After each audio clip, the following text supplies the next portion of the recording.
Hidely Ho Drinkerinos. It's another episode of the Idaho Booze Podcast with me, Steve Kuntz. We are diving back into the brewery this week. That's right. The Bruery in Meridian celebrating 1 year in business, and Jimbo Wood is back on the show, the general manager and owner of the Bruery in Meridian. He is going to talk all about what went down for that first year anniversary party, which sounded awesome. What he's going to have for next year, what he has coming up, his Oktoberfest, everything going on at the brewery. You're going to hear all about it on this show. And we're going to get into craft beer and talk about all that nerd stuff that we love to talk about as well. Then, Friday night, Pints returns with, you guessed it, new beers from the brewery. I sat in there, and maybe these aren't for pints, but they're, whatever the brewery's version of a pint is. We delve into those. Plus, we get into the Boise Beer Buddies community calendar. And our Warren Reserve Cocktail of the Week will drown those sorrows and help us to remember the good times. I'm, of course, talking about the Boise State game last night. Not go so well. God, who knew that Florida even had a South? All that and more on this week's Idaho Booze Podcast. It's time for the Warren Reserve Cocktail of the Week, and we are drowning our sorrows after that pathetic display by the Boise State football team on Thursday, losing 34-7 to some, I don't know what that was, like a community college out there in Florida. Man, if I were the coach, I would order 3 of these on the flight home and try to forget the whole night. So we are naming the drink this week, of course, the Hook and Lateral, to remind us of the good times. This is a whiskey-based drink. Actually, it is a port-finished whiskey drink. So think like Angel's Envy. Tawny Port from Woodford is pretty good. Breckenridge has one. The one that we're probably going to go with here, though, for this particular day is 1792. Really, really nice bourbon, and it is port finished. So we're going to do that port finished whiskey, that 1792 Benedictine liqueur, which is like an herbal liqueur. So Burnett would do here. Also, bonus points if you have green chartreuse. That would work really well here. We need sweet vermouth. And, of course, we need Warren Reserve bitters. We need West 509 bitters, amazing. And the Baja Cocoa bitters, really, really good. We're going to need some coffee beans and an orange peel. And you're going to go ahead and take your whiskey and measure out 1.5 ounces of that. Dump that into a stirring glass with 1 ounce of sweet vermouth. 1/3 ounce of that herbal liqueur, like Benedictine or Fernet or green chartreuse, whatever you got. Then we're going to use 3 big dashes of Baja Cocoa bitters. More if you want more chocolate. Like if you want that chocolate flavor to really stand out, put 4 or 5 in there, but 3 will do you. And then 2 dashes of West 509 almond bitters, really going to add a lot of flavor and depth to this drink. So into the stirring glass with ice, all of that goes. Stir it up for about 30 seconds or more, and then strain up into a coupe or martini glass. Garnish it with an orange peel. Take a big sip, and remember, there's always next year. Just kidding. Go Broncos. But seriously, this drink will help you cope with whatever the hell happened last night in Florida. And WarrenReserve.com, go pick up my perfect old-fashioned bundle. You get burnt sugar syrup, West 509 bitters, and aromatic bitters for just $34.99. But wait, there's more. Save 15% when you use my promo code IdahoBooze25 at checkout. There you have it, the Hook and Lateral, this week's Warren Reserve Cocktail of the Week. This show brought to you by Warren Reserve Cocktail Company and WarrenReserve.com. It's still kind of hot. It's August. It's still a little warm out there, but the nights are getting cooler, right? As we move towards fall, old-fashioned season is coming back. Oh, and you need to be ready. And have I got the product for you? They finally did it. Adrian and Danny at Warren Reserve finally put my old-fashioned kit up on the website. It is there. You can go and buy my old-fashioned bundle. This is going to be the burnt sugar syrup. Amazing. So good. So much better than regular simple syrup. Just an amazing flavor, complex flavors, amazing with that old-fashioned, with any whiskey really, but really paired nicely with a nice like 100 proof whiskey. Really, really good. Aromatic bitters are on there. The Warren Reserve aromatic bitters different than the ones you're used to, a little bit more flavor, a little bit more sort of oomph in these bitters. And then my favorite, my absolute favorite bitter, the West 509 Almond Bitter. When I tell you that I love this bitter, I am not joking around here. I'm not essing around. These are the best. This is the best combination for an old fashioned. This is the kit that you want. WarrenReserve.com. Pick up my old fashioned kit. And I tell you what, I'm going to throw in a little deal here for you. Use promo code IdahoBooze25, support the show, and get 15% off my old-fashioned bundle. It's right there, right under my big fake picture. The old-fashioned bundle, burnt sugar syrup, aromatic bitters, West 509 almond bitters, all at WarrenReserve.com. Go and get it today. Get ready for old-fashioned season with me and my old-fashioned bundle and promo code IdahoBooze25. Get 15% off at WarrenReserve.com.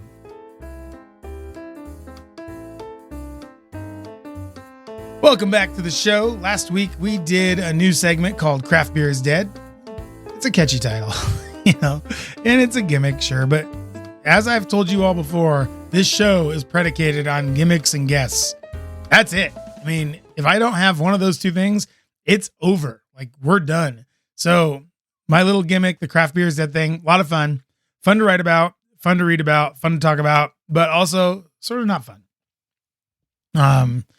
So this week I got a chance, as you guys will hear right after this little rant. If not, you can fast forward. I don't care. Jimbo Wood from the Bruery came on the show, and wouldn't you know it, he got my Beer Geek batteries all charged up. Being enthusiastic right now as somebody working in craft beer or like at a local winery or even distillery, it's tough because numbers are down. Those numbers, specifically sales numbers. Sales numbers are down and prices are way up, which is a perfect storm of shit for a business that relies on being outside the norm and staying relevant in the market by offering counterpunches to what big beer brings to the table, which is, yellow beer that tastes, yellow beer that is consistent, tastes the same every time you drink it. That is the big draw for your big yellow beers. And now it's just Modelo. Modelo's having its turn in the big seat right now. We'll be back to Bud Light. We'll be back. Coors Light will take a turn. Everyone will get a chance. Personally, Miller Lite for me, if I'm having a yellow beer, that's where I go. But I like local, so I drink more local anyway. I rarely have that stuff in my fridge, usually in the golf bag. Anyway, I am off topic. If you work in craft beer right now, you are seeing more and more craft beer drinkers age out of those big barrel-aged stouts and Imperial IPAs, at least the Imperial IPAs that don't cost $3 at a gas station. You know who you are. And people are going to lighter, more quenching beers, which is not ideal for the craft beer community because they want you to spend the $25 and $30 to get those big stouts. I mean, there's a reason why as a brewery, you roll out the big stout every Christmas. And it's not because it's just great around the fire. It's so you can boost those sales when it gets to January when you're not going to have any sales at all. So you put out the big stout in November and December. Hopefully it carries you through January, and then February you can start again. And, hopefully everyone's done with sober January or whatever and get back to business. But people moving from those big barrel-aged stouts and Imperial IPAs to lighter beer is not great. But our local beer companies, all of our breweries, do their best to make like a yellowish beer. I think, Boise Brewing does a really good job of that. Burt's has a nice one. I actually really haven't had a bad lager or a bad like yellowish beer from a local brewery in a while. And that's why I'm talking about enthusiasm. That's why we're being enthusiastic. As a craft beer fan, my enthusiasm could not be higher right now. Every time I go to the grocery store, I see something that I like. This wasn't always the case. Not always the case. It is now. I mean, there's stuff in there. There's IPA, there's pale ale, there's light lager, there's Helles lager. There's all sorts of stuff in there. And I'll be like, and there's even stuff I don't like. I mean, I'm not going to try pickle beer. It's just not happening. But it's there. So if somebody fucking likes pickle beer, there's pickle beer. Go for it. It's just really a great time to be a craft beer fan right now. And breweries are offering trivia, live music, bingo, pretty much anything to get you in the door to spend that $8 on a pint. and it will basically bend over backwards to keep you happy and on that stool. They're doing everything they can. Honestly, they are. They really are. I mean, God, Alliteration Ales even went and opened a bookstore, you know? So they're trying, like the breweries are trying on the business side to really get everybody excited.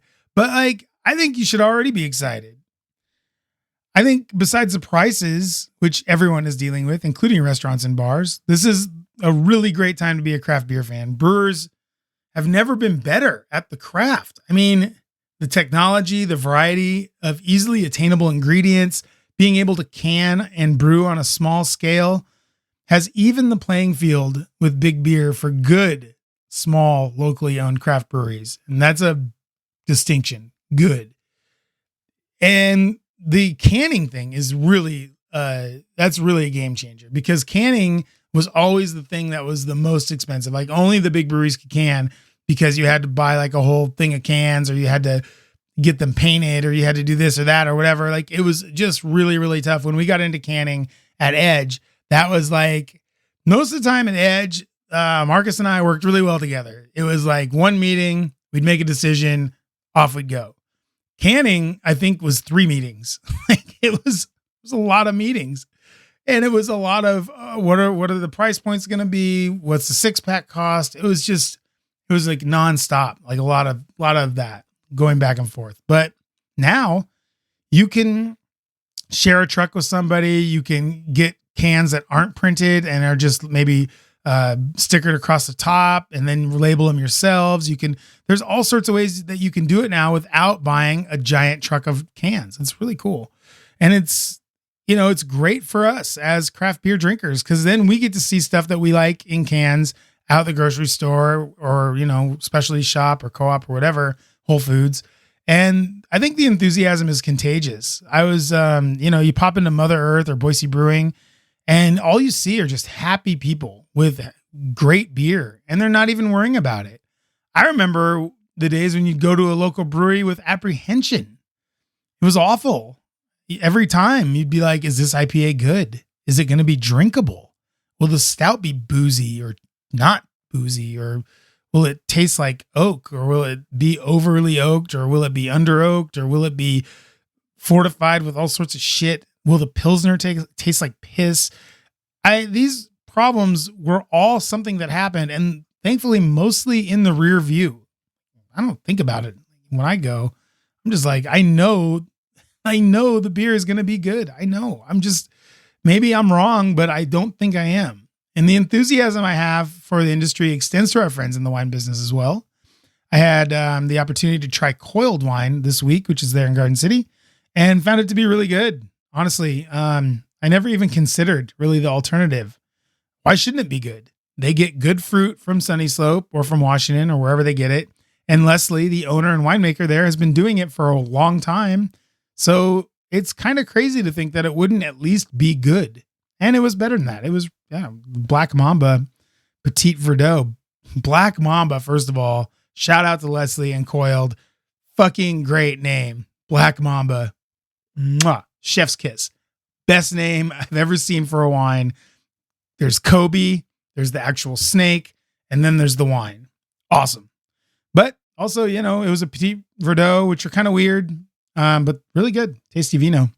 Nice job by you guys. Also, we had Smile Cocktail Company on the show a couple weeks ago. Kind of weird for us. I don't think we've ever had a cocktail company on, or at least a canned cocktail company on. So, it was cool. We had the owners on, and Mandy, their do everything sort of operations marketing dynamo. She dropped off some samples after the show. And I'm not really a vodka drinker at all, really. But I cracked open the Cape Cod, and it's the vodka cranberry for all those of you not in the know. And goddamn it, it tasted just like a drink that I had poured myself. It even had that little kind of burn you get from vodka that I think other canned cocktails miss out on, because they're trying to make something homogenous, and everybody wants to make something like a seltzer, I guess, and they just want it to be easy to go down. But Smile cocktail actually tastes like a cocktail, which I really liked, and I think that those other canned cocktails miss out on. I don't mind tasting a little booze. It's a drink. Here's the thing. I wasn't shocked. They came on the show. they were really good. They seemed very smart. They seemed like they knew what they were doing. I wasn't shocked. I expected the drink to at least be good.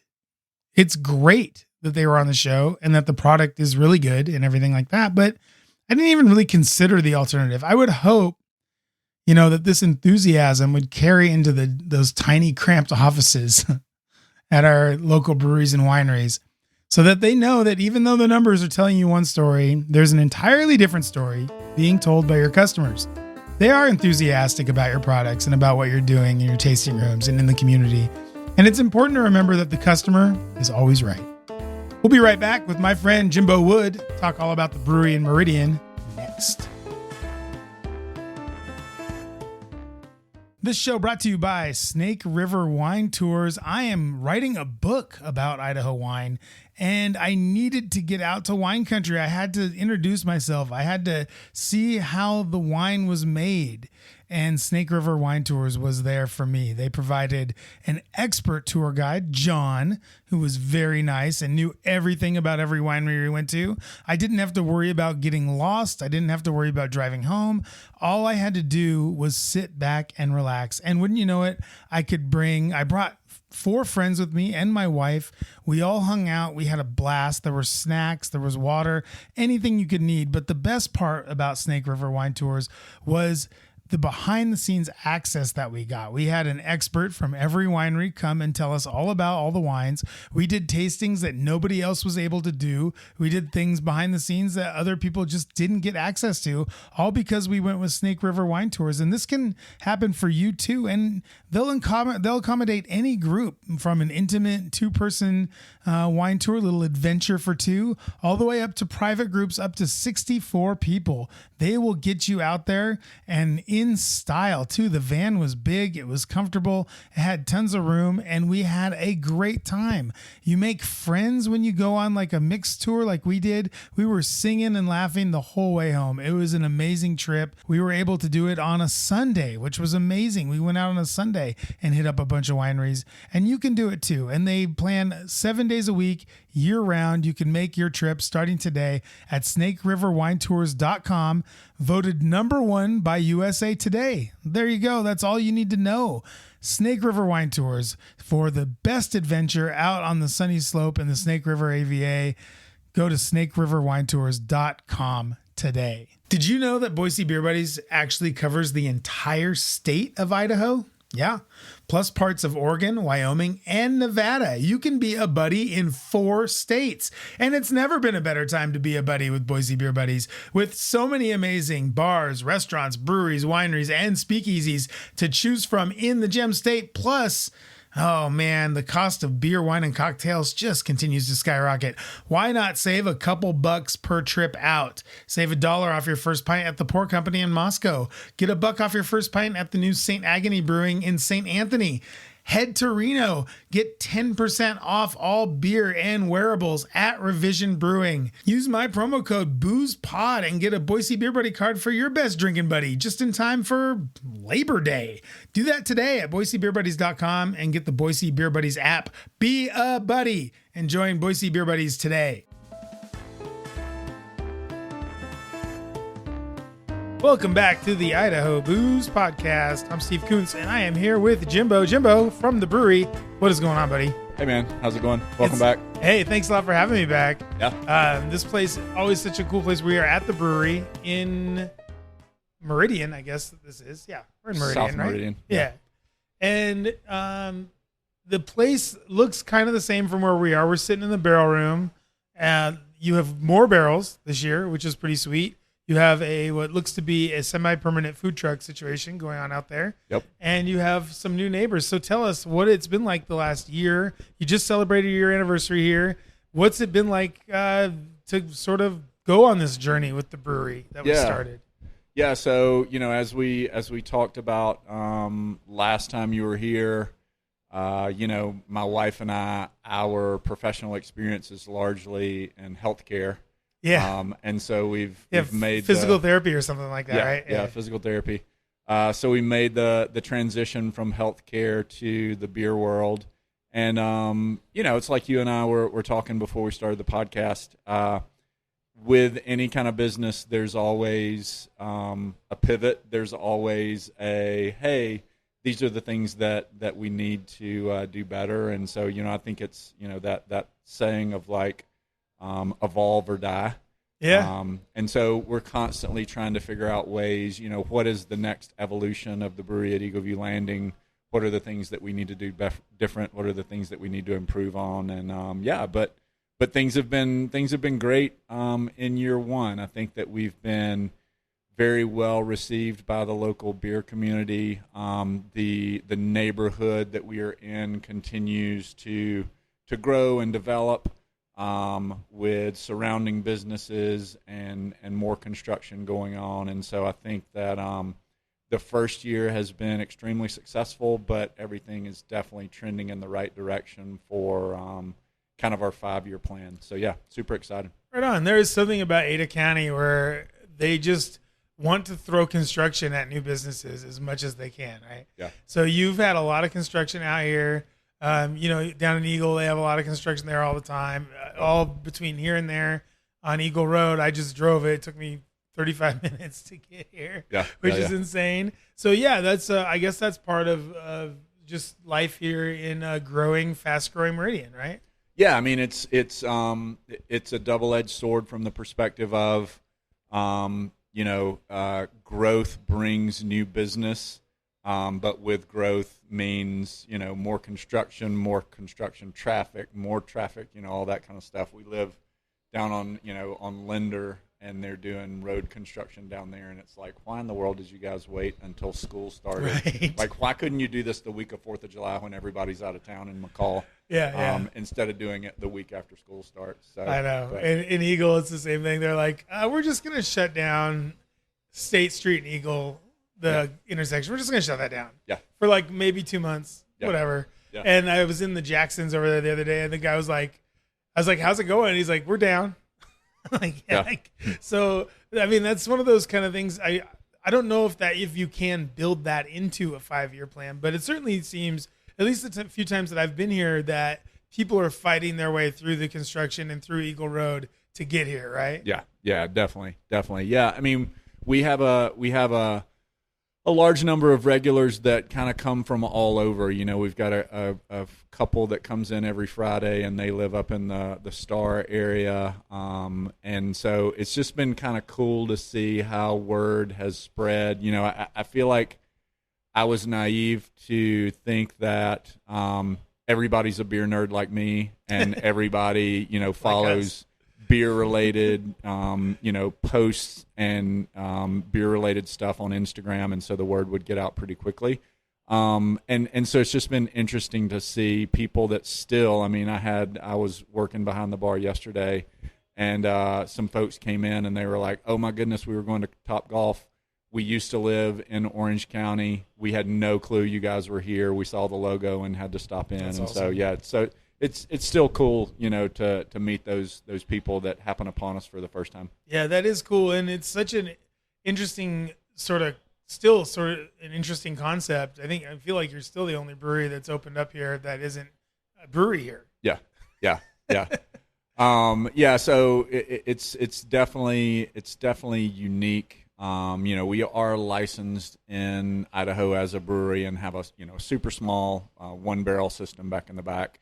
And so we've done some one-off type of beers here, but as everyone knows, most of our product still comes from our production facility down in Orange County. Yeah. So it's unique. I think Mother Earth, their setup is kind of similar, but they've got a large production facility here and there. It's sort of similar in San Diego. Yeah. So tell me about the beers that you guys have done.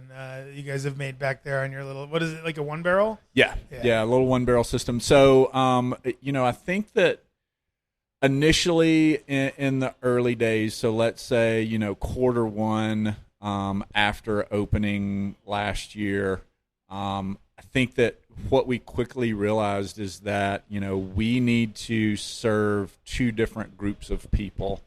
I think the drunks and the lushes. right.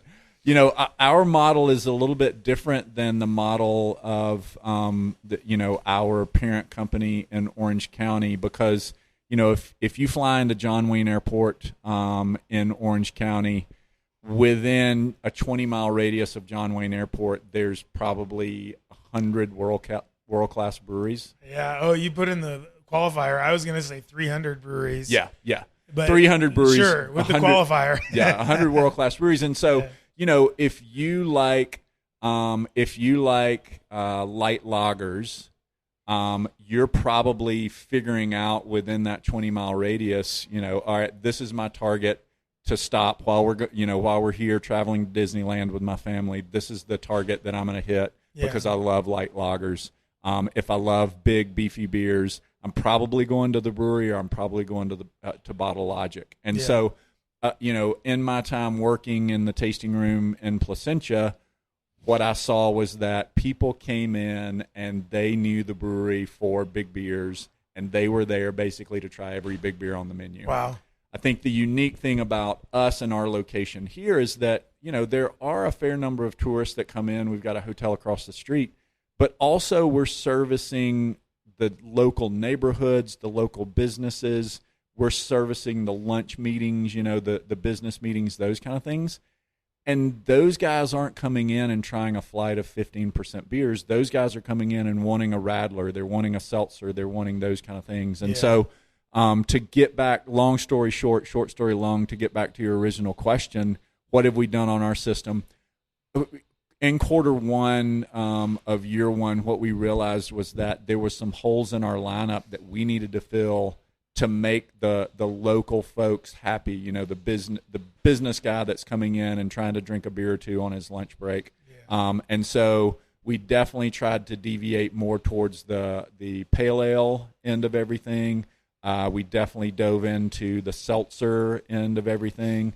And just trying to create a variety of options for the people that, don't come in and want to try 15% beers. Yeah, I think that's smart. And that's one of the things I think we talked about. I don't know if we talked about it on the show or not, but we definitely have talked about it before, which is, for the crowd that comes in for happy hour and beyond, all that stuff, all that cool stuff up on the board is aces. Like, people will go after that all the time. Absolutely. But then you have like someone else that might come in on a Saturday afternoon or something, and they're looking for something maybe a little lighter. Now, I thought you guys actually had a really good selection of that stuff already. I don't care about seltzers or Radlers or any of that stuff, but you guys have always had a nice IPA on, and you've always had that what is that Helles Lager that you guys have that's really awesome. Like, so I always thought you kind of had that covered, but it sounds like you guys needed to go take it even further. Yeah, I think we needed to take it even further. And the other thing is that in Orange County there's basically one season, 1.5 awesome. Seasons. Yeah, it's spring awesome or summer year round. And so, drinking tastes don't deviate from season to season. And here, I think that there's a little bit more of a seasonality. There are a lot of people that come in and say, I only drink stouts, when it's cold outside. Yeah. And so I think that's silly. Yeah, I agree. Grow up. I agree. I think what we've learned is that we probably need to pare down the stouts that we have in the warmer months. But we more still barley keep, wines. Yeah, exactly. Just even them out with something a little lighter. So light like summertime barley wine, 15% barrel aged barley wine. 15% ice cream beer. Whatever it is. You yeah. Lawnmower beer. Yeah. Just something easy. Yeah. Yeah, that's the. So I get it for people that are maybe visiting, maybe that are at the hotel or whatever. But I feel like for the most part, and I've seen this on social media as well, and I see it just with my friends and everything else, that when people come in here, they know what they're getting for the most part. Like the beer nerdy people know what the brewery is. So how has it been with those kind of people and having them come in and discover new beers practically, like every month you guys have some new stuff on, right? Yeah, we at this point, we're getting 2 shipments a month from Southern California. And so our tap list probably changes twice a week. Nice. But, a big beer dump, normally at the first of every month, and that's when you start to see, a lot of the new stouts and that kind of stuff roll out. The reception from the local beer community has really been awesome. Yeah. I mean, I feel like that, our niche in the market is, I just think we do big beers really well. And that's not to say that there aren't others in the market that don't. Well, I'll say there are other breweries in the market that do, but they don't do what you guys do. Yeah. It's apples and some fruit that isn't even close to an apple. Yeah. Kumquats. Yeah. Like it's just like you guys have, I think, sort of taken this. I mean, the brewery started it in Placentia, and they've sort of turned this thing into a fire-breathing monster of creativity, of sort of beers that are kind of going out of style, but they keep them lively and fun, right? Like you've seen it in the market, and I've seen it too. The big beers they're either being priced out or they're kind of going the way of the dodo, but you guys continue to churn them out here, right? Yeah. I think our goal is. I might have just had a stroke. Sorry about that. No, you're good. I couldn't talk for a second there. You're great. We want to meet people, and I think we talked about this last time that you were in. We want to meet people where they are, where their taste and their flavor profile is. We want to meet them there and be able to deliver on a world-class level. And so if you're coming in and you're looking for a Pilsner, we want to deliver a world-class Pilsner. If you're coming in and you're looking for a Pale Ale, we want to deliver a world-class Pale Ale. But the thing, everybody knows the brewery for Black Tuesday. Yeah. The thing that we want to do really well is the big barrel-aged stuff. You don't ask Jose Canseco to go up there and bunt. Right. Exactly. Exactly. It's just the way that if you come to the brewery and you don't have, like, I think the exact quote I used last time was, you got to put on your drinking pants. Right. Because you have awesome giant beers that need to be tried. I feel like they have to be tried. Yes, it's definitely a unique experience. That being said, the Hellas is amazing. Yes, it's such a great beer. Thank you. I love that beer. But yeah, so you guys, looks like you have more barrels. How has that program been? Have people been receptive to that?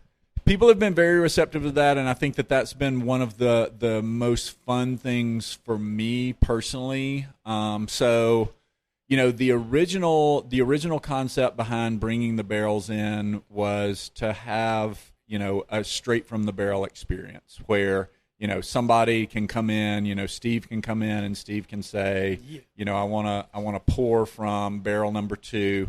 And we can kind of talk Steve through the flavor profile there and the aging process and the barrel that the beer was aged in and all those kind of things. And so that was kind of the original inception of the barrel room that we're sitting in now. The unique pivot that has occurred is that what we've started doing in-house is we've started doing a lot of blending and adjuncting and kegging in-house of these barrel-aged beers. And so that's been one of the most fun things for me individually. I hate to bake, but I love to cook. And the difference, in my opinion, in baking and cooking is that baking, you have to follow a very strict recipe. And cooking, you can kind of freewheel it a little bit. You can do your own thing. Yeah. And so I kind of view like the aging and adjuncting process similar to cooking versus brewing is very similar to baking. You better be pretty specific. And so what we've started doing in-house is, like, for example, we have a beer on right now that's called the Quail. And so the Quail is an anniversary ale that was aged on Heaven Hill bourbon barrels. That barrel is sitting right up there.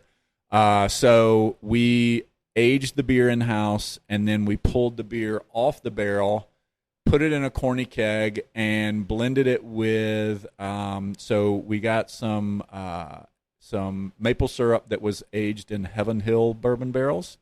So it's basically an anniversary ale, old ale, aged in Heaven Hill barrels, blended with maple syrup from Vermont, aged in Whistle Pig barrels, and then we blended it in-house, kegged it in-house. And so that's been fun for me. And so I think that that's been a little bit of, kind of the evolution of the barrel room is less about sitting around and tasting beer straight off the barrel while we still do that, but more about using the product that's in the barrel to kind of create an experience that you can't get anywhere else. That's fantastic. So you get these beers from the brewery, they send them up. Yep. And you and, I don't know, maybe a member of your staff or whoever, maybe it's just you. It's probably just you at this point.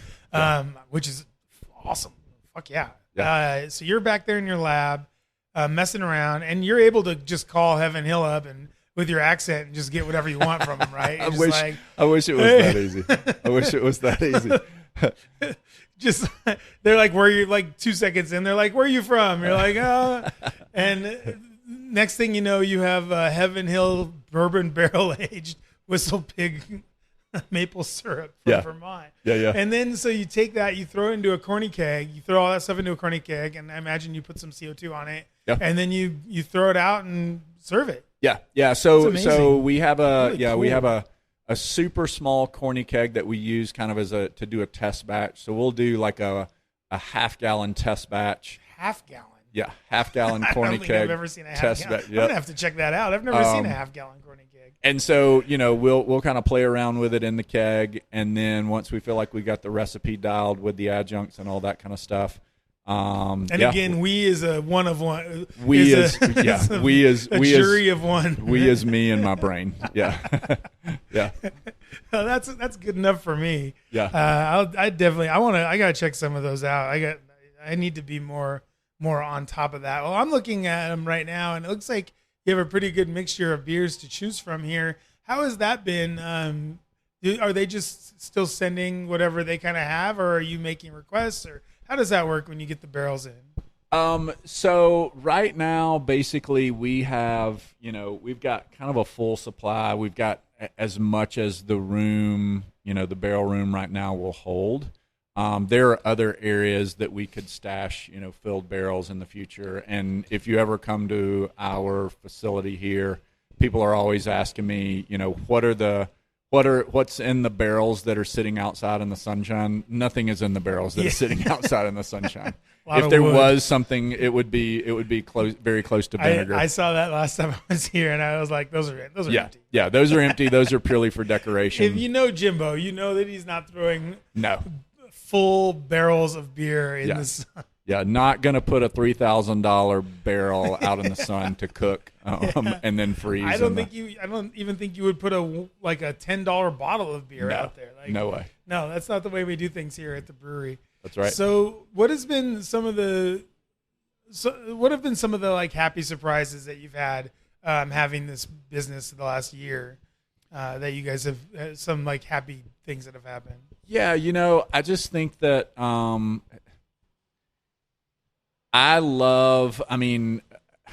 people that know me know that I'm like a little league coach at heart. Like, that's just kind of who I am. I love to lead people, motivate people, create relationships, build a team, all of that. And, I remember when we started this business, coming from healthcare and then starting a beer business, and the warning that I kept getting from people in the industry was, you better watch out because your applicant pool in the beer business is very different than the applicant pool would be in the healthcare world. And, and my question, my question, follow-up question there would be, well, explain to that. Well, it's just kids that are, still living in their parents' basement and jumping from job to job and that kind of thing. And what I can honestly say is that has been so far from our experience. We just have such an amazing team. We've just got a really good group of hardworking people that are selfless and that love people and serve people really well. And when you create a team where, and this is not anything that I've created, so let me back up there. When you are part of a team where everybody comes to work every day and thinks about everybody else first and themselves last, that's a pretty fun team to be a part of, and that's a team that's pretty unstoppable. And so that's been the thing that has been probably brought Beth and I, my wife and I, the most amount of joy. is just seeing our team come together, serve well, work hard, and really kind of buy in. And so, from going back to the Little League perspective, if you could win the locker room, normally you could go really far as a team. And I feel like we've got a locker room that is bought in, and just a really good group of people that's just really fun to come to work with every day. Yeah, I would say to whoever said that, whatever snobby doctor said that to you, that I think the applicant pool here for what you're doing here is actually deep and really loyal. We had the same people at Edge. I mean, we had probably had 10 or 12 people that were there from the day it opened until, I bet there was probably 5 that were there until it closed. But I was there with the same people. I never, anytime there was a new waitress even, I was like, who is this person? What's going on? And we were like a full restaurant, and we had, we had turnover and all that kind of stuff. But, man, we had the same like 10, 12, 15 people all the time. And I think it's like that at a lot of places. It's one of the things I love about being in Idaho and going to a brewery. Like, even if I haven't been to one in a while, I'll go in. Actually, this just happened yesterday. It was actually a winery I went into just yesterday. And the girl behind the bar was like, hey, Steve. I was like, hey, what's up? Yeah. And, it's just one of those things about living here in Idaho that you kind of take for granted, I guess, when you're here for too long. And you probably had this in Georgia and Alabama as well. I mean, we're kind of like a little community here, even though we're growing like crazy. Yeah, it's been really cool. And so, I think that's one of the things that we've been kind of most proud of is the team and the staff, and just getting to be a part of that. And I tell people all the time, from a ownership, leadership, employment perspective, if you're coming to work and working 40 hours, and sometimes Beth and I are here 50 or 60 hours a week. If you're coming to work and working that amount of hours, a lot of times I'm around our staff more waking hours than I am my family. Oh, for sure, yeah. And so you better darn well enjoy the people you're coming to work with. Yeah, appreciate them and respect them, and hopefully that comes back. Right? Yeah. And so that's really been important. Yeah, that's been super rewarding for us. I think the other thing, you mentioned earlier, the addition of permanent food out on the patio. As of the last weekend in May this year, we brought in Toro's Tacos. Toro's was a food truck that was originally out in Nampa for 9 years. Nice. Family owned, family operated, kind of very similar to our business model. And so it was kind of an instant connection and a good fit. They were looking to move away from their spot in Nampa, and we made a connection on Instagram, and they started out here the last weekend in May, and it's just been a great addition. I just think that tacos pair really well with beer. I mean, it's a tale as old as time. Yeah. But the cool thing is that, everybody knows that, we always have Viaje, a Mexican lager, on draft. Everybody comes in and knows that Viaje pairs really well with tacos. But the cool thing in working with Toro's has been, one of the beers that we released for our first anniversary party was, believe it or not, a barrel-aged imperial stout. Weird. And they paired it. Yeah, it was crazy. It was crazy. You did a co-op with someone? Crazy new concept. Yeah, we're trying it out. Yeah. We'll see. But the cool thing was them doing their family recipe for mole and pairing mole with a big barrel-aged stout. And so that's been a lot of fun, too, to work with those guys and kind of come up with new recipes to not only highlight our lighter beer options, but also some of the bigger, beefier beers that we do. And sort of with that, with tacos and sort of Mexican food kind of reaches back to that, to the Southern California sort of roots of the company as well. Yeah, definitely. I think that's really cool. So speaking of the first anniversary, you guys recently did a big blowout here for your first anniversary. Congratulations. Thank you. By the way, that's awesome. 1 year. Yep. What was that like, and what do you have planned maybe for the future? Yeah. So we called it Idaho 1.0. Mm-hmm. And I got the bottle right here. It's a gorgeous. You made a beer. Yeah. So the anniversary party itself in addition to the bottle that was released that day, were both called Idaho 1.0. So Idaho 1.0 was the first anniversary party, and Idaho 1.0 is, in addition, the first anniversary beer that we released at the party. It's called branding, people. Right. That's right. So the concept behind the beer was to, everybody knows the brewery for big barrel-aged beers. We wanted to kind of take it back and go old school with no adjuncts, nothing crazy blending. We wanted to do a single barrel and then Imperial Stout in a single Westward Whiskey barrel. So Westward Whiskey is out of Portland, Oregon. We have a really great relationship with those guys. So Westwood? Westward. Okay, yeah, W-A-R-D, cool. Westward. Right, Westward. Shout out. So anyway, we brewed a beer. We aged it in Westward whiskey barrels, and then we bottled and kegged it and released it at the anniversary party a couple of weeks ago. Still have some of the beer, a little bit of the beer left on draft. Still have some bottles to go. Nice. The idea behind the beer is that we're going to keep the same base beer and the same barrel aging, but want to add an ingredient every year. Okay. So 2.0 will be barrel beer and something else. 3.0 will be barrel beer and two other things. And so it's kind of like a progressive type of experience there. Yeah. But, as you and I spoke before, we're both beer nerds, and beer nerds love to collect things. And so all the beer collectors should come out and grab their bottle while we still have some, because this is going to be something that, you're going to want to compare year over year as time goes by. So maybe grab like 2 or 3. Or 40 or 50 if you want to. A case would be probably ideal, I think. Yeah, case or 2. Just get a case or 2. As for the party, our goal with the party was a couple of things. The first thing is that I hate going to beer festivals and spending $50, $60, $70, $80, $90, $100 and showing up and seeing the exact same lineup that I can get at the bar up here at Albertsons on Eagle Road. Yeah, and no offense to those guys. One of the greatest things I've ever seen is paying $40 or $50, like you said, $1 million to get in a beer fest and seeing people in line for Sierra Nevada Pale Ale. Right.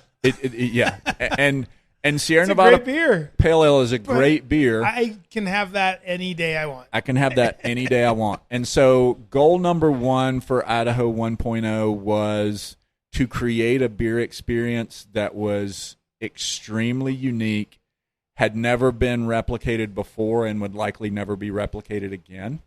And so we brought in beers that had never been seen in the state of Idaho before, and also breweries that had never been seen in the state of Idaho before. Prime example is shout out to Roger Davis. Roger and his wife Claudia own Faction Beer Company in Alameda, California. Roger and I have had a long-standing relationship, and Roger reached out and said, hey, how can I participate? We got Roger connected with Seth over at Stein Distribution, and they worked out a deal where we could get some kegs up here on a kind of a 1-week contract. Yeah. So Roger overnighted 3 kegs up here, and we had Faction. So Faction was at Idaho 1.0. We poured 3 of their beers. That's great. First time they'd ever been in the state. And then we just, the overwhelming response that we got from everybody in attendance was, man, it was so refreshing to come to a beer festival and see a unique lineup of beers that I feel like I couldn't get anywhere else. And then we had 15 guest beers, and then we had 15 of our own beers, in addition to what we were doing in the tasting room here, so 30 plus of our own beers in the tasting room. But outside in the beer garden, we had 15 guest beers and 15 one-off kind of special releases from the brewery. Wow. So some of those were beers, excuse me, some of those were beers that were blended, adjuncted, kegged in-house, and some of those were beers that came straight from Southern California. But just kind of a super unique lineup. And I feel like for a redneck from Alabama named Jimbo, who is previous in a previous life was a physical therapist, I feel like it was a pretty good success for year 1. I mean, from all from all of the things I heard and saw, it looked like a wild time. And man, I think next year it's going. We'll just have to set up on the patio and we'll just do a live show from that. It sounds like this is what I was talking about this before with something else. I don't remember what it was, but I know what it was. It was Spitfire Pizza. But this is why you want a beer nerd in charge of the brewery. And this is why you want a beer nerd in charge of the brewery anniversary party, because they look at the things that happen at regular beer fests or events or whatever, and they say, no, that's not the way it's supposed to go. Jimbo's like, this is the way I want it. This is the way we're going to do it. And we're going to bring in weird breweries from Alameda, and we're going to do this and that, and it's going to be a party, and it'll be a lot of fun. So that's awesome, man. What a cool thing. What an awesome idea. I'm going to take a short break. Then I want to come back and I want to talk about, first of all, my shoulder's killing me. So go get into that. And then I want to talk about some of the beers that you've had on, some of the standouts, and some of the things that you have coming up maybe that we can talk about coming from the brewery here in Eagle Landing with Jimbo. We'll be right back.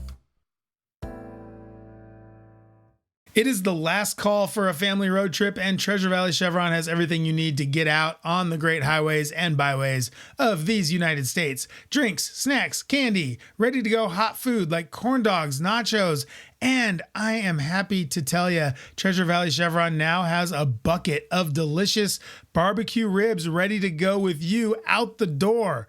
Now, I'm kind of a barbecue guy. And when I say that, I mean I'm a real big barbecue guy. And so I'm telling you, these ribs are fall off the bone, finger licking good baby backs. And you know that's the truth. Get these ribs plus amazing deals on Idaho-made beer and wine and any other thing you need for that last family getaway at Treasure Valley Chevron at Beacon Light and Highway 55, I-84, and Gowan Road.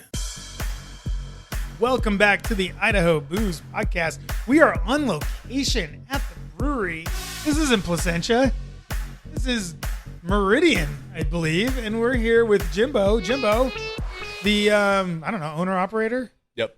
Head brewer, head mixologist, janitor, chief caker, head janitor. Head janitor. Yeah. Are you cleaning this place up? I don't know. Oh yeah. It looks nice. You've done a great job. You know what?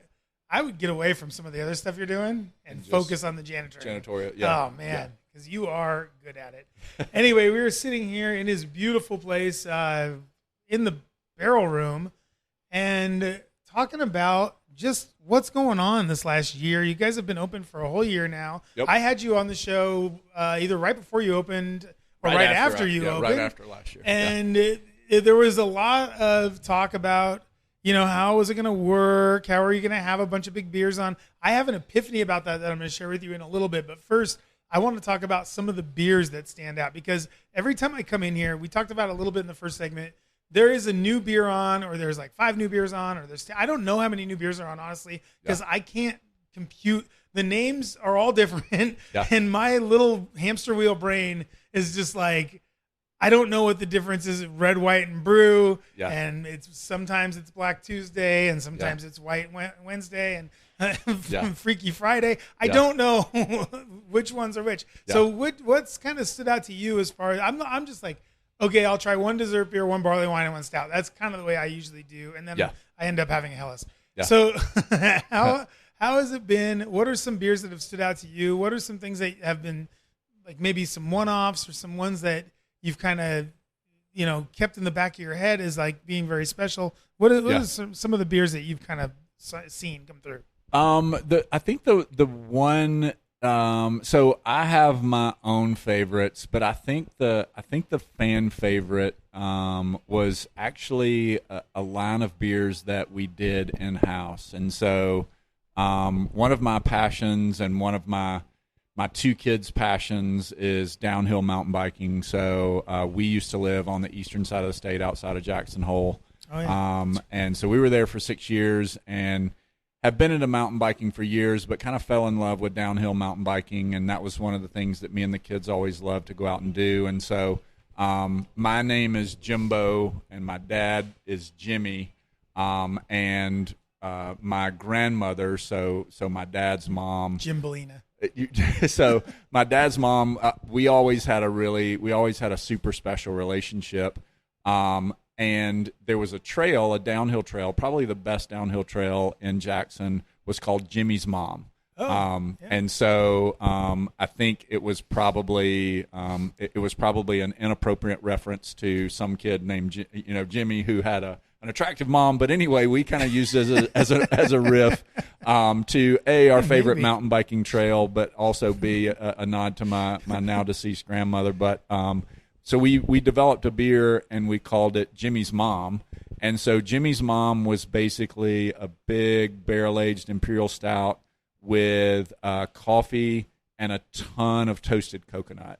And so we released, we did one 5-gallon batch of Jimmy's Mom. We released Jimmy's Mom, and Jimmy's Mom was gone within like 3 days. And we're only doing 4 and 8 ounce pours of Jimmy's Mom. That's awesome. And so to pour through 5 gallons of that within a couple of days is pretty awesome. And so cool. That was one of the fan favorites. And so we decided. Would you say that Jimmy's Mom had it going on? Yeah, she did. She did. And so, so the next beer we did in the series was a beer called Jimmy's Dad. So exact same concept, but even more coconut in this one. And then the final beer in the series that we just released at our anniversary party was called Jimmy. And so it was kind of the biggest, beefiest. That's right. It was the biggest, beefiest of all of them. So, and it may make a return at some point. So be on the lookout for that. Jimmy. And then let's see, as far as other beers,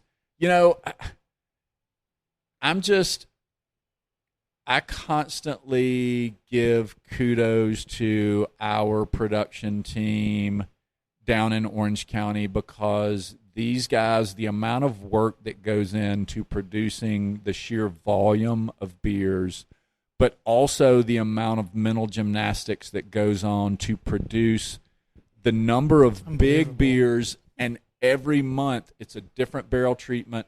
It's a different adjunct. Right now we have a barrel-aged coffee barley wine called Coffee is Life. We have it on draft and in bottles, and the beer is just phenomenal. It's just a phenomenal beer, and so I feel like that every month the beer nerd in me gets excited when we release new beers, and I taste these new beers for the first time, and it's like it's a kid in a candy store, really. That's so cool, because I remember when we were speaking when I had you on last year, that was one thing. I think we just went for maybe 15 or 20 minutes just about like old beers that we had and some things that we were saving, and just like it was I think we had a moment there. Yeah. We really did, because I don't think there are very many people. There are a lot of people that drink beer. There's a lot of beer drinkers out there, but there aren't a lot of people that can sit on barrel-aged stouts or B-bombs or whatever, what have you, for years and years and wait for them to get really good. Yeah. And I think there's 2 of those people sitting right here. Yeah. And for you to have access to these beers, has it been crazy? Is your cellar just like it's exploded at this point, or do you keep it all here away from? It's so crazy. It's so crazy. Like, I think my wife used to say when we were in healthcare, I had a wife who was always doing, CrossFit or running or that kind of thing. No, you guys are both in incredible shape. Well, thank you. That's thank you for saying first that. and foremost. Thank you for saying that. I cannot believe you've owned this place for a year. If anything, I think you've lost weight. So kids were always involved in sports and that kind of stuff. But, you're working full time as a physical therapist and you're seeing 20 patients a day. And you would come home and you would, your wife is complaining about a hamstring or your daughter's complaining about a knee pain. And it's just like, hey, just take some Advil and throw some ice on there. So I became a really poor therapist at home. I think I've become a really poor beer drinker at home at this point. I mean, my wife and I have talked, and I'm like, you're around it all day. And when I mean around it all day, I don't mean that we're like drinking all day. One thing that any of our patrons, any of our regulars know is that we have a pretty strict sip and spit rule on if we're on the clock, if we're on the job. I've seen a lot of beer businesses go south really quickly because people were using it as a reason to overindulge. And so we don't do any of that kind of stuff. But I just think that we're around it so much, you kind of take it for granted, Yeah. And so, but there are a lot of moments, there have been a couple of moments where I just take 30 seconds and I just press pause and try to just let the gratitude button like kick into high gear. Yeah. Because, honestly, like this is kind of my dream, Right. to purely have access to these type of beers is my dream. To live in a town where you had access to these type of beers, but to be able to roll in on a Monday morning and get a delivery of beer, and all of these beers, you put them on for the first time and you try them for the first time. So there's been a couple of moments where it's just almost like you have to pinch yourself. The other thing that was really cool, I remember one of my great buddies who is also involved in the business. I think we talked about him last time on the podcast. His name's Jason Harris. He lives down in Montgomery, Alabama. But we grew up together and then developed this love of beer together. And we used to go to the Great American Beer Festival together, and we did that for a number of years. And we're just always kind of in awe of the amount of crazy. The amount of really great beers. Yeah. And so it was really cool. Yeah, he came you up. Stop. You look. Every time I've been to GABF, there's a moment. Sorry to interrupt. No. There's a moment where you just stop and look at everything, and you're just like, "Mother of God, like how is this happening?" And then you just start, and it is overwhelming. Yeah. Sorry. Yeah. No. And so the other kind of surreal, like pinch yourself moment was Jason and I. So we set up this north patio here, beer garden area. That was where we staged all of the kegs for Idaho 1.0. And so like 15 minutes before we opened the gates on that Saturday morning, so it's like 11:45, there's already a line forming. And it was kind of like the calm before the storm, but all of the heavy lifting was done. All the hard work was done. And he and I just walked through and looked at the list that we had compiled and looked at the setup. And I honestly did get a little bit teary-eyed. It was a little bit of a surreal moment where it was like, oh, man, this is something that we've always loved and always dreamed about. And to kind of see it put into motion was pretty awesome. That's cool that you're able to do it with such a good friend too. I mean, that's a really important thing. You have this amazing business, a dream come true with your wife and your buddy. Yeah. And you're able to sort of meet new friends every day. I mean, there's always people coming in. It's always, it's a really cool situation. And so what are you looking forward to in year 2.0 that to build on top of 1.0? Yeah. I just think that, I think as we continue to learn more about the industry itself, continue to come together as a staff, and continue to kind of refine our processes, I just expect more of the same and a better version. We want to constantly reinvent ourselves and improve what we're doing every day. I also think that you're gonna see more festival type experiences. I mean, Idaho 1.0 was so much fun for us. And so we, that got the wheels turning, and we probably want to at least quarterly do an event. Do some type of event. Yeah. So spoiler alert, coming up, we're going to have a Meet the Brewer event. So one of our production staff from Southern California is coming up. He and I are doing hop camp through Mill 95 in a couple of weeks. Cool. So he's going to come up and kind of do a Q&A session and talk about the processes that they use down in Orange County. So we'll have a Meet the Brewer event coming up in a couple of weeks. Also on September 20th, we're doing an Oktoberfest event. Yeah. Jawohl. Yeah. And so, I think that for our regulars, like it's just going to be giant steins of see you next, or it's going to be giant steins of Black Tuesday of all the barley wines. Right. It's just like just a regular old festival. Yeah. So we'll do kind of your traditional Oktoberfest lineup. So we'll definitely have some Oktoberfest beers, but we also have some other, on brand, more on brand. Not that Oktoberfest isn't on brand, but more on brand with the big barrel aged beers. We're going to do more of that kind of lineup as well for Oktoberfest. So there's definitely some unique stuff coming out. I don't know if Oktoberfest is on brand, to be honest with you, Jimbo. I'll be honest with When you. in Rome. I don't expect to see the Bruery pumpkin ale anytime soon, and I'm happy about that. Actually, it's not a bad thing. Yeah. That's awesome. So you guys are going to have an Oktoberfest. We're going to celebrate the harvest right here in Meridian. Or that's going to be September 20th. Is that going to be something where you can just come and hang out, or do you have to buy tickets, or how does that work? Yeah, no, you don't have to buy tickets. Come and hang out. We'll have music. I think we have music scheduled for like early afternoon, like noon to 2 or noon to 3 that day. We'll have music. Follow us on Instagram for all the specific details. We're also planning a cornhole tournament that day as well. And then you can pre-purchase or day of, you can purchase a stein filled with one of the 4 Oktoberfest beers that we'll be releasing that day. And then if you bring, while supplies last on all 4 of those Oktoberfest beers, if you bring the stein in, so it's a 1 liter stein, bring the stein in after the event and get a liter of beer for a pint price. So pretty good deal, and should be a lot of fun. And also a way to expose the brand to a different type of beer drinker that may be more into, you know, the Hefeweizens or the Martzens, those types of beers that we'll roll out that day. I was going to tell you, like, if you ever get someone, we were talking earlier about how you're trying to do more beers for people that come in, or lighter beers or whatever it was. If they ask for Hefeweizen, just tell them to get out. Because they'll ask for it. They'll ask over and over. They'll ask for it, but they will not buy it. I have been caught in that trap too many times. Yeah. We used to do it at Edge. We used to throw on a Hef.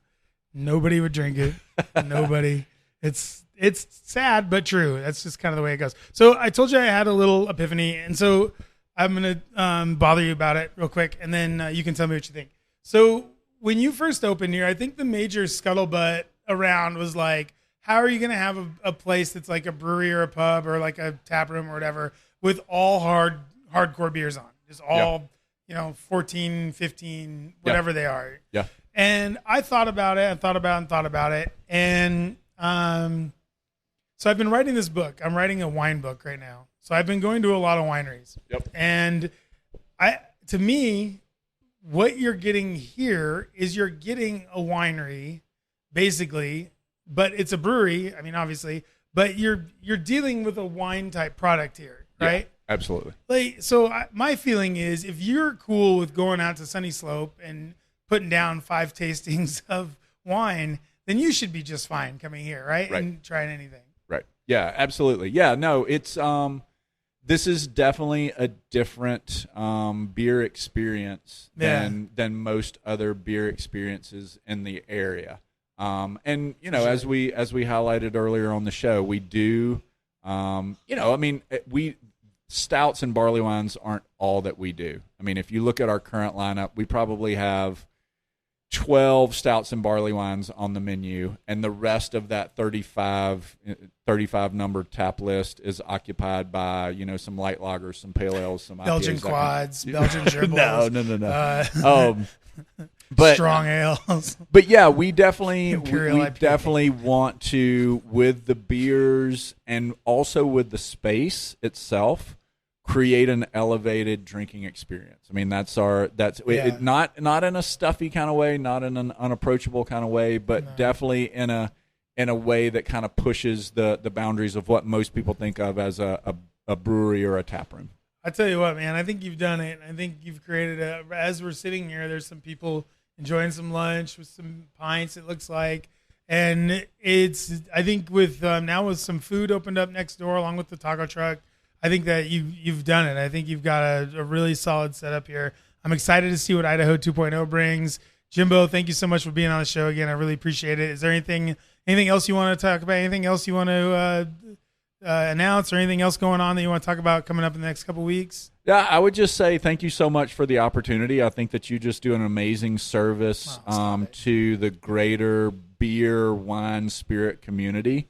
And so for us as owners, the ability to appear on a podcast like this and get our name out there is just really awesome.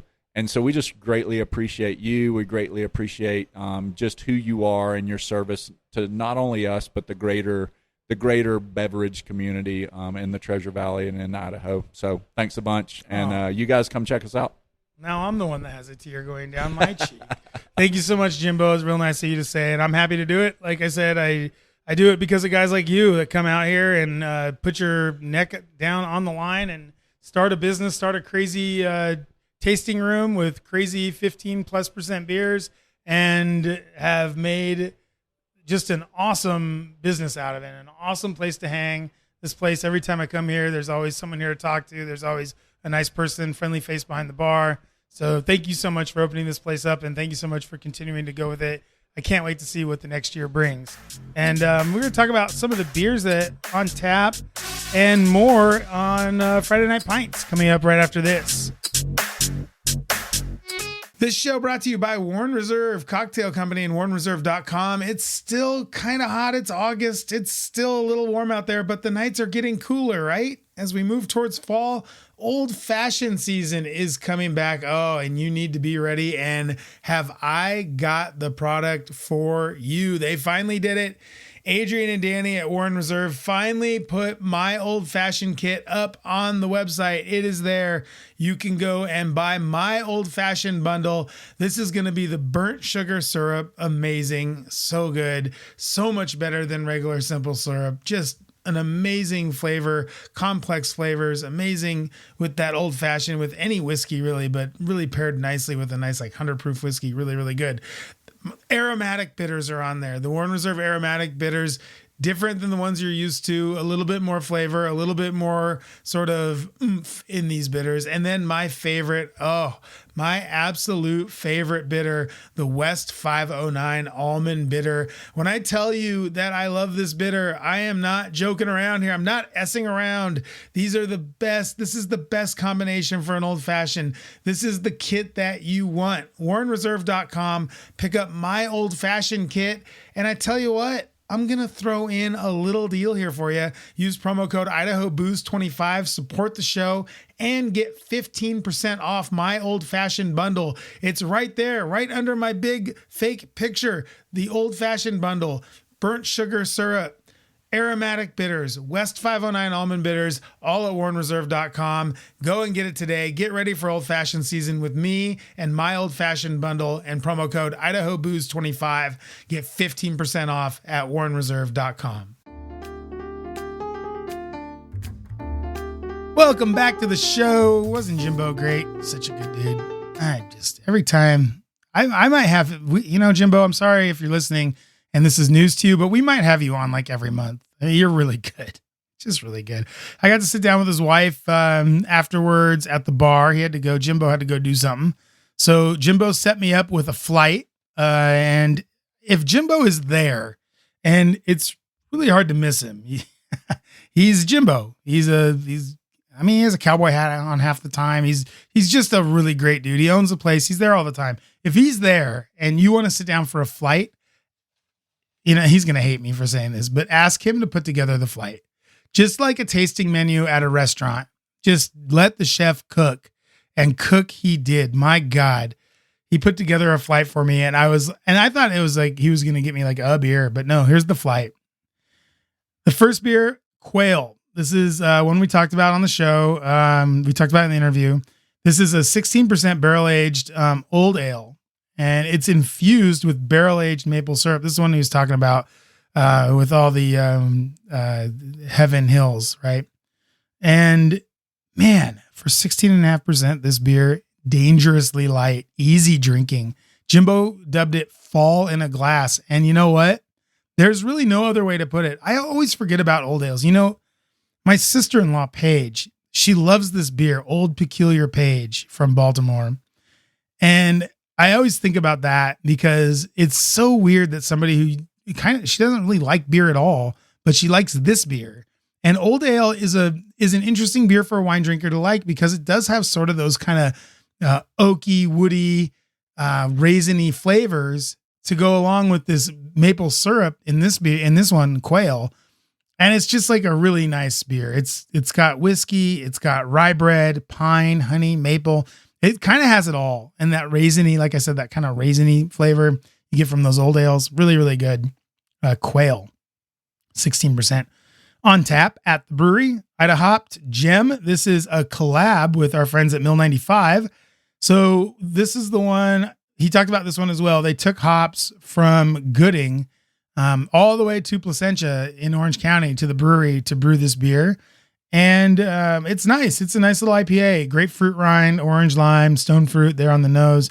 All that comes through in the palate. Really tasty, smooth. I guess it's a pale. Is it a pale ale? Let's see.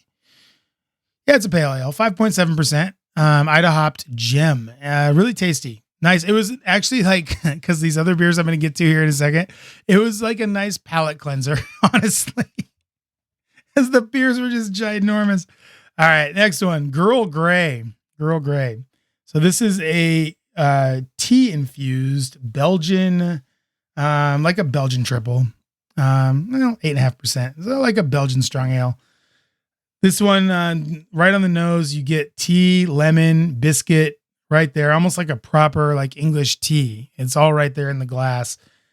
The tea is not subtle in this one, not subtle. Hints of biscuit and lemon are there, and they hide kind of beneath the Earl Grey. And there's like maybe a little bit of sweetness. I think they put some milk sugar in there or something. Yeah, milk sugar and vanilla flavor and almond. But really the tea kind of takes over. It's a lot of tea. If you like Earl Grey tea, you'll love this beer. For me, I think I wrote down a note. I might need another lump of sugar for me. It was a lot of tea, that one. Girl Grey on tap right now, 8.5% at the brewery. Coffee is life. Now we're talking. We're getting into the dark stuff now. This is a coffee beer. I wrote down Grandpa Harvey's coffee. So tons of whiskey, oak, and medium roast. Like not a really heavy dark roast, like kind of a medium roast coffee, which you can tell like it was kind of almondy and just had that sort of like morning coffee flavor, I guess is the best way to put it. And this one, not in a stout. This is a coffee barley wine. And the barley wine brings a different vibe to it, adding some bitterness and sort of providing more room for the coffee to sort of do its thing. So it's not like bogged down with a ton of roastiness from like roasted malt. It's sort of lifted up by the barley wine, which brings like, its own kind of flavors too. Like again, that kind of raisin and honey and almond and that like deep, like kind of oaky flavor as well. But this one, the coffee really sticks out really well. Coffee is life. Awesome beer. Really, really tasty. 14.3% barley wine, barrel-aged barley wine with coffee. 14.3% coffee is life. Next one is called Deuces. Deuces. And this one tastes like a chocolate dipped banana in a glass. And it's a stout. This is the first stout that I actually had when I was there. And it's pretty thick. It's like one of those big beefy barrel-aged stouts that you're always talking about and you're always wanting, that they sell you at Christmas time. Dark chocolate, vanilla, oak, banana, not overly bananaed, which I see banana on there on the list and I'm like, ugh, okay. But this one, not overly bananaed, a really nice banana flavor with a hint of whiskey just in the finish. The big star in this beer, the cocoa nibs, they really provide a nice balance of that chocolatey cocoa flavor and bitterness since they're the nib, and not just like dark chocolate. They have this, when you bite into a cocoa nib, you get this bitterness from the inside, from the little like kind of crunchy part of it. And that comes through in the beer really well and kind of balances the beer as much as a big fat barrel-aged imperial stout with banana can be balanced. Deuces, awesome beer. What's that one? 15.7% on tap at the brewery. Honey and Dun. This is a Grand Cru Apis. I don't know how to say that. Apis Grand Cru. Okay. This one had a lot going on. Thin caramel colored head, which is always like, so I always make this joke whenever my son and I watch football that if there's a guy that has a neck roll on, watch out for that guy. Like that guy is dangerous. And when he was playing football too, I was like, if a guy has a neck roll on, that means the coach was like, this guy's hitting people so hard. We need to get him an extra piece of protective padding for his neck because he's just crushing people. Same thing like snakes with the vertical eyes, same thing. So when I see a stout with that thin caramel colored head, I'm like, uh-oh, this is going to be good. And this one is good. It's tons going on. Lots of wood on the nose, burnt marshmallow.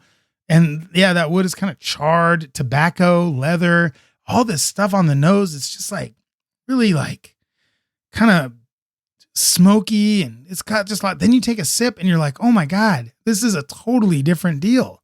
This is not a big smoky stout. This is not a big charred, burnt marshmallowy soy bomb. You get it on the nose though. You get soy, the tobacco, leather in it, but then you taste it. You're like, oh my God, this is like raisins, black currants, plum. It's fruity. It's got all this like sweetness going on that you don't expect. And that's because it is aged in mead barrels. So it's aged in these mead barrels, and the honey sort of comes through and plays on the palate all throughout the taste of the beer, sort of bridging the gap between this like piney barley wine and like a bitter stout. So it's really interesting. So the mead barrel kind of brings its own flavors of raisin and white raspberry, vanilla. It's a true Grand Cru and something you really need to try. 15.9% on tap at the brewery. I went back for more. Probably shouldn't have, but I did. Morning in Saigon. This one is a, let's see, it's an imperial stout with Vietnamese coffee, chicory root, and sweetened condensed milk. Sort of like a Vietnamese coffee. I got root beer on the nose. Big time. Big root beer coffee. The coffee is a bitter coffee. The condensed milk does add a lot of back end sweetness, sort of giving you a break from all the bitter, because there is a lot of bitter there. The milk chocolate flavor carries through the whole beer. It's really nice. Well done. Really well done. And really does kind of taste like a Vietnamese coffee with that chicory, which Jimbo's wife, Beth, told me chicory was more like sort of bitter.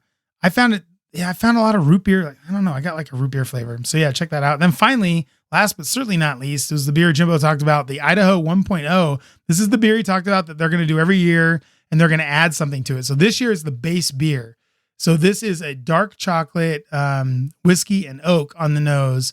And it's a pretty classic, like big boy barrel aged stout, as expected. You know, that's what Jimbo said it was. Hints of cherry, vanilla, dark roasted coffee. Those all come through really nicely. It's pretty boozy on the finish. I think this thing could age. You get a little bit of pipe tobacco, some vanilla in there.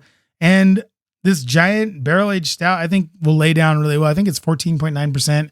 And I think it'll lay down really well. And it'll be really tasty in the coming years. I probably should have grabbed 2 bottles. So yeah, if you go in there, I know the quantities are pretty limited.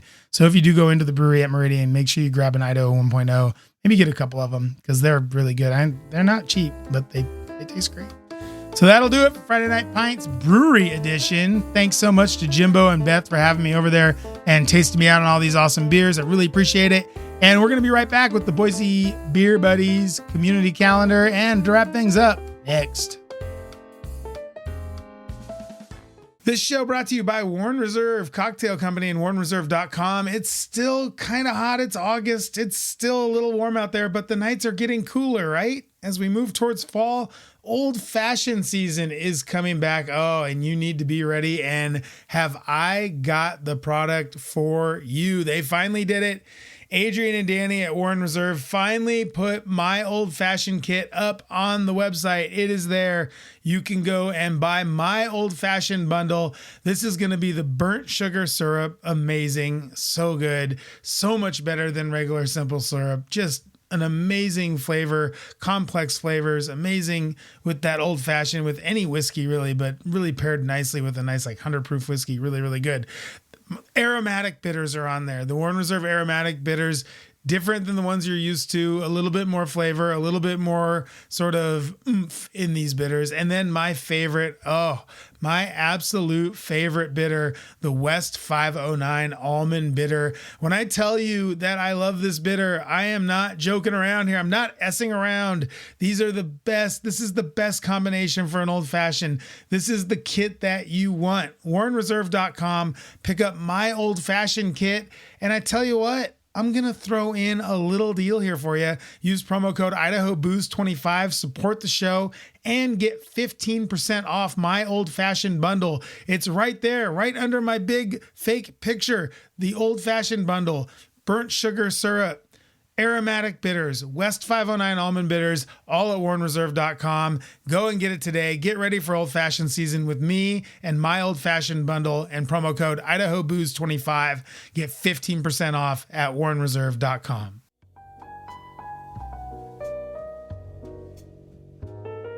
Welcome back to the Idaho Booze Podcast. I'm Steve Kuntz, your host, and we have the Boise Beer Buddies community calendar. This thing, you want to go to boisebeerbuddies.com, sign up for the newsletter, and this will be delivered to your email every week. Stacey does a great job. If you don't have a Boise Beer Buddies card, make sure you get out there and get one. 2 for 1. Use my promo code BOOZEPOD. 2 for 1 on those bad boys. Get out there and be a buddy. Boise Beer Buddies, we have a couple of featured events. This one, join us for a night of aloha. 2 nights, actually, Friday and Saturday. This weekend, the Grove by Lemon Tree on Park Center. This is over there by the Griddle. They're going to be doing a night of aloha. Get ready for a culinary adventure like no other. We are thrilled to announce our very first 100% vegan and gluten-free fine dining experience. So if you're vegan and gluten-free, you're probably not listening to this show, to be honest. But if you are, get out to the Grove on Friday and Saturday and do this. It sounds awesome. Like if I were vegan or gluten-free, I'd be stoked about this. Spots are limited. Don't wait. Secure your table. It's $75 a person, 5-course meal. That's a great deal. God, last time I paid for a 5-course meal, I think it was $175 a person. So $75, deal. Email jp at lemontreeboise.com, I assume, if you'd like a copy of the menu. And you can call Lemon Tree up for reservations. Green Acres Food Truck Park. This is the one on Shoreline over there on the Greenbelt. They're doing a Labor Day weekend special fun food truck event. Looks like on Friday, Saturday, Sunday, Monday, they're doing extra food trucks and face painting. So there you have it. And let's see. Party continues on Saturday with live music all day, food, and special guest Lucky Locks, which is a pop-up hair sparkler stylist. So that'll be fun. And then more face painting, more partying. At the Green Acres Food Truck, Brews and Beats Car Cruise. It's another car show. This one in Nyssa at the Rock Store. Go check that out. Brews and Beats Car Cruise. It's a car cruising with live music all day. Food hot off the grill. There's a beer garden, cornhole, a little vendor market. That sounds like a little farmer's market kind of thing. That sounds like fun. Go check that one out. This is a big thing, and I was hoping Ben would come on the show. Friend Ben, formerly of 44 North, has opened a bar. The Olympic venue in Boise is back, and it's the grand reopening weekend. Of course, there's a picture of Ben on the flyer. Beer Buddies are invited to attend. This is August 29th and 30th, so Friday, Saturday. Opens at 5 o'clock, goes till 2 a.m. Music starts at 8. Get over there to the Olympic venue. This is downtown. 1009 Main Street. So yeah, $6.50 cocktails. For some reason, Powerade mixed drinks. Awesome. There is a cover, $5 at the door on Saturday, but Friday you can get in for free. And go check Ben out. Ben's a good dude. He makes awesome drinks. He's a nice guy, and he's a friend of the show. So go see him at the Olympic venue in downtown Boise. What else is going on? Looks like that's about it. So that's going to do it for the Boise Beer Buddies community calendar. Make sure you go to boisebeerbuddies.com and get your Beer Buddy card today. Be a buddy. Get your Boise Beer Buddies card right now. That's going to do it for the show. I want to thank everybody out there for listening. I want to thank Jimbo and Beth from the Bruery in Meridian. Jimbo, great job on the show as per usual. What a great dude. What a great guy. Got me all fired up. You know what? I'm fired up. It's official. I'm fired up. So deal with that, world. We got, let's see, lots going on this weekend. Have a happy and safe Labor Day weekend, everybody out there. And, while you're having a happy and safe Labor Day weekend, why not get yourself a Warren Reserve Idaho Booze Fun Pack? I don't know. I don't think we have a name for it. Go on to warrenreserve.com. Get my pack. It's the burnt sugar syrup. It's the West 509 bitters, aromatic bitters, all for a low, low price of $34.99. And you're going to get 15% off when you use my promo code IdahoBooze25 at checkout. That's at OneReserve.com. So thanks everybody for listening. Have a great weekend. Have a fun holiday weekend. Good day and good drinking, everyone.